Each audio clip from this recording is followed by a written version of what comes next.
Paz, queridos, vamos a mais um CRI, por isso falei, glórias a Deus.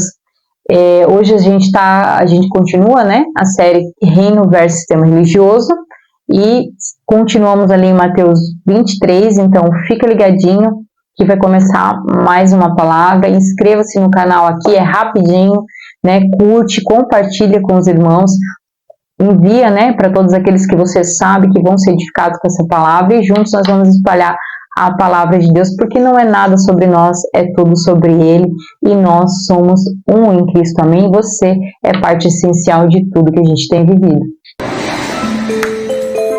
Vamos à palavra? Então, a palavra de hoje...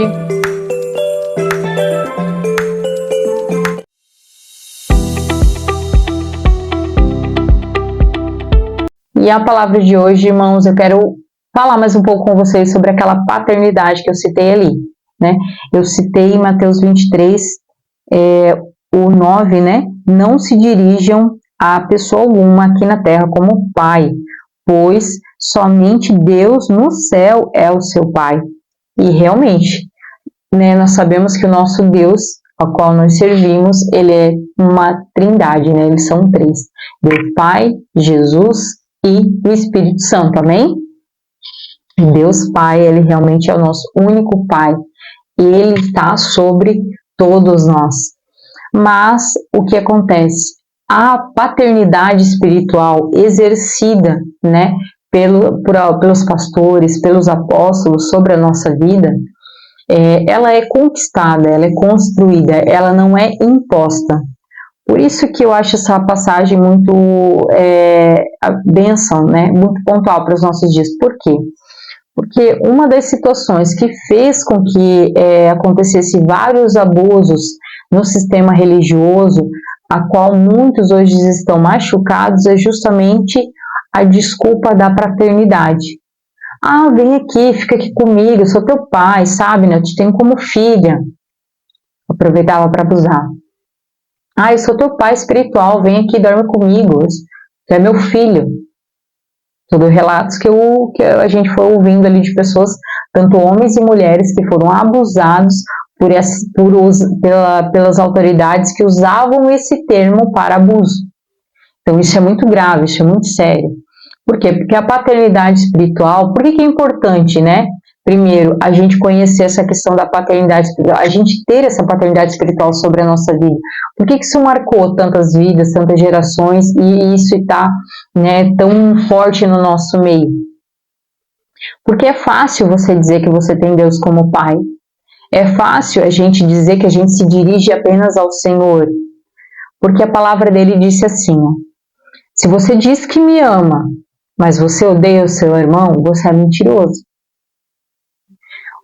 E esse exemplo, essa fala de Jesus para nós, eu levo para todas as áreas da nossa vida.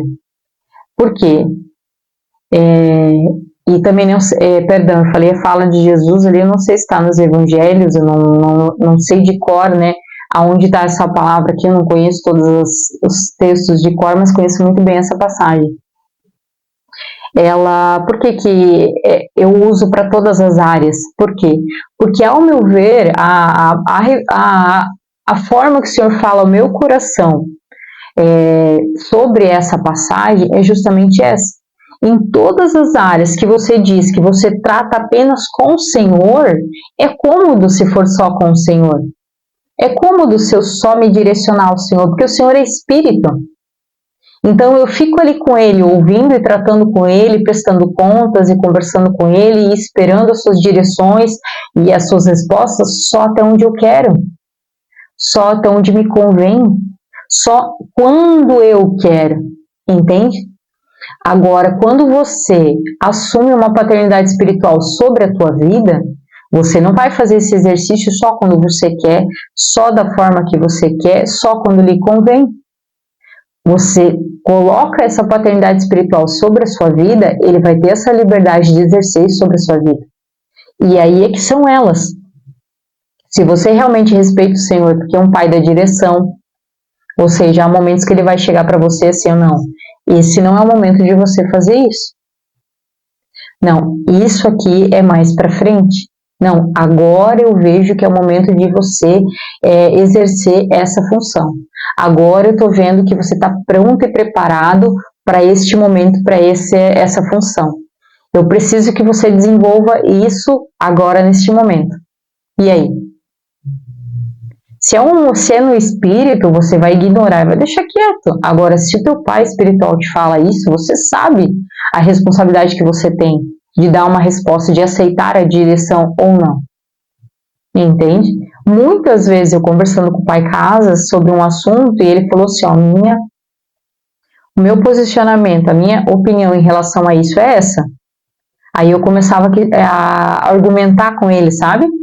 Mas é que, pai, é assim, ó, tu entende? É que aconteceu isso, é que daí eu falei isso, é que daí eu vou fazer não sei o quê. E o pai, minha posição em relação a esse assunto é essa. E eu continuava argumentando. Mas o pai nem, sabe? E eu continuava argumentando e ele repetia a mesma posição. Aí chegava um ponto que ele falava assim, ó, filha, eu tô te falando isso. A minha direção para ti nessa situação é essa. Mas, se você quiser tomar outra direção, amém? Entende?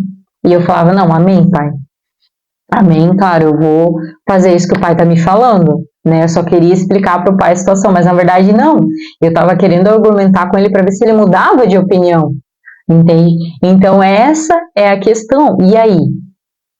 O desafio de você realmente mostrar e demonstrar que você está vivendo essa paternidade de Deus sobre a tua vida, que você está preparado, inclusive, para exercer essa autoridade e paternidade sobre a vida de outros, é quando você se submete também. Quando você consegue ser para fazer. Entende? Até lá, a gente só está falando do que a gente não tem autoridade, do que a gente não vive. Então, isso é muito importante. A paternidade espiritual, ela é de extrema necessidade.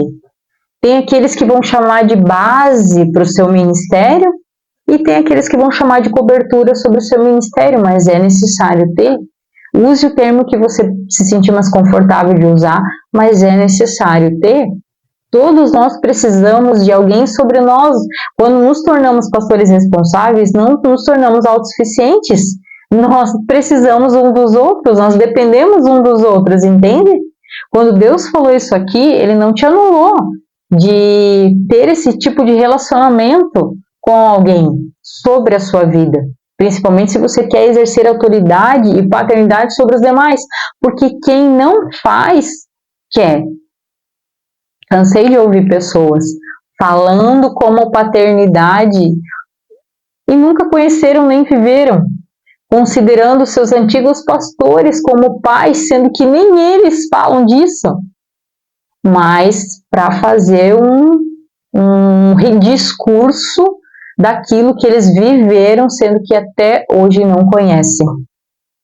Então a gente precisa ter esse tema esclarecido na nossa mente, ter esse tema fixado no nosso coração, para que a gente não venha com essa desculpa, como há muitas pessoas que usam disso, porque existe o errado, eu não faço o que é certo.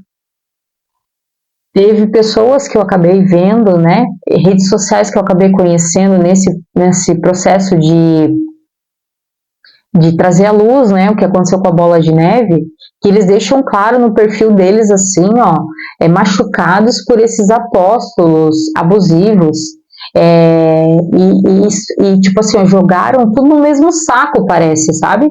Todos os apóstolos, todos os que falam de paternidade, tudo abusivo, tudo no mesmo saco, bufo. Todos não prestam, porque eu passei por um ministério abusivo. Não é assim. Não é dessa forma, entende? Você passou por líderes abusivos. Amém? Infelizmente. Mas não jogue todos no mesmo saco, porque não estão. Sempre houve no corpo de Cristo, a noiva de Cristo, a igreja de Cristo, sempre houve os remanescentes. Não sejam Elias da vida. Que agora, porque você passou, ninguém mais presta. Todos são ruins, só você é o bom. Não. Há os remanescentes da noiva de Cristo, sim. Há ambientes saudáveis para você estar, sim. Há igrejas que, em sua maioria, queimam pelo corpo de Cristo, na adoração, queimam pela palavra. Que o ministério que eu vi era uma delícia, né? Você participar dos cultos, porque era assim. Tinha problemas? Tinha o joio no meio do trigo? Tinha pessoas que saíram de lá difamando? Tinha. Normal. Mas estar lá no ambiente de culto é uma delícia, porque eles não têm horário para acabar o louvor e as pessoas se perguntarem, eles querem mais. E a palavra é extremamente forte e densa, trazendo para a aplicação do teu dia a dia e nos chacoalhando para que a gente acorde e desperte para a verdade do Evangelho e não viva a mornidão, não viva desatento, disperso num tempo como esse. E a gente apanhava sorrindo, porque são palavras que mexem com o nosso brilho, mexem com o nosso ego, mexem com a nossa zona de conforto. Mas a gente não sai murmurando porque o pastor falou isso, falou aquilo, falou aquele outro. A gente sai, poxa, realmente, essa área eu preciso mudar. Era isso que eu precisava ouvir hoje, glória a Deus. Vamos lá, dar um cheiro no pai, na mãe e saímos felizes. Era assim. Então, hoje em dia, tem lugares que você tem que cuidar com o que você fala. Que você não pode abrir tudo, você não pode falar tudo, porque ai, dói, ai, tá dando indireta, ai, tá sendo não sei o quê. Não, irmãos. Se tu ainda tá nesse lugarzinho menino, de achar que alguém se presta o trabalho de ir lá subir no culto para te dar indireta, como se fosse a última bolacha do pacote, e acorda. Acorda pra vida. O mundo não gira em torno do teu umbigo. Eu sei que eu já fui assim. Tudo eu achava que era para mim, tudo eu achava que era para mim. Sabe o que é isso? Raiz de carência, raiz de rejeição forte, que você talvez carrega desde a infância como eu, desde o ventre. Mas você não é o centro das atenções, você não é o centro do universo. As pessoas, se serviu a carapuça, se te afetou tão forte, a ponto de você ter se sentido mal, toma para si e vai orar sobre isso. Mas para de querer sair dali falando mal, falando contra pessoas que o Senhor posicionou, porque você não gostou do que você ouviu. A minha gafe, como eu cometi no culto, não justifica a postura de denegrir minha imagem no final. Um erro não justifica o outro. Entende? E cada um colhe para si aquilo que faz. Porque, aceitando ou não, eu sou uma autoridade no ministério. O Senhor me colocou dessa forma. A comunidade Five iniciou comigo, com meu esposo. Foi algo que nasceu no nosso coração. E o Senhor gerou isso no coração, graças a Deus, de outras famílias preciosas que a gente ama e que estão ali conosco. E ali onde a gente está hoje, está um ambiente extremamente gostoso. Gostoso, lindo de se ver. O louvor é precioso. A palavra tem saído assim, algo tremendo. Cada domingo é algo mais precioso e mais denso. E a gente não fica mais com o relógio de compromisso, pensando na hora que vai acabar. Pelo contrário, tem sido leve, tem sido saudável, tem sido muito, muito, muito bom. Então, isso é um ambiente saudável, isso é gostoso de se viver. E essa relação de paternidade espiritual, ela é construída. Ela é construída com quem? Com quem se abre. Eu sempre costumo dizer que quando você entra no ministério, o papel do pastoreio é se apresentar, é te receber, é te chamar para perto. O primeiro passo é o pastoral, porque é você que está ali. Quando você está em casa, uma visita chega, você vai recebê-la. Você não espera que a visita ainda te chame lá no sofá para te receber, chame a tua atenção, te chame para um café. Não, você vai receber as visitas que chegam na sua casa. E a mesma coisa, principalmente se você é um pastor, não seja menino nessas horas de ficar guerreando quem que quem. Não, assuma a tua responsabilidade. Você quis esse lugar, assume a bronca. A responsabilidade é sua. O primeiro passo é seu. Mas o que acontece? Após esse primeiro passo, o corresponder esse passo é seu. O corresponder esse passo é seu.